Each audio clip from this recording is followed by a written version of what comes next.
नांदेड शहरातून एक अत्यंत दुर्दैवी घटना समोर आली आहे। देगलूर नाका परिसरात नाल्याच्या पाण्यात बुडून 4 शाळकरी मुलांचा मृत्यू झाला आहे। ही घटना आज दुपारी साधारण 12 वाजण्याच्या सुमारास घडली। मिळालेल्या माहितीनुसार इस्लामपुरा भागातील ही मुले शाळा सुटल्यानंतर घरी जात असताना हरुण बाग परिसरात पाण्याने भरलेल्या एका मोठ्या खड्ड्याजवळ थांबले। पोहण्यासाठी पाण्यात उतरलेल्या या मुलांना पाण्याची खोली लक्षात आली नाही आणि क्षणातच ही दुर्दैवी घटना घडली। घटनास्थळी मुलांची चप्पल, बूट आणि शालेय गणवेश आढळून आले आहेत। या घटनेत मृत झालेल्या मुलांची नावे अशी आहेत: मोहम्मद अली वय वर्ष 13, मोहम्मद फुरखान वय वर्ष 18, मोहम्मद अदनान वय वर्ष 8 आणि मोहम्मद रेहान वय वर्ष 11।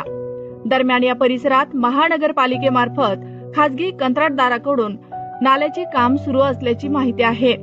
बाजूला प्लॉटिंग देखील करण्यात आलं आहे। मात्र हा खड्डा नेमका कोणी आणि कशासाठी खोदला याबाबत अद्याप स्पष्ट माहिती समोर आलेली नाही।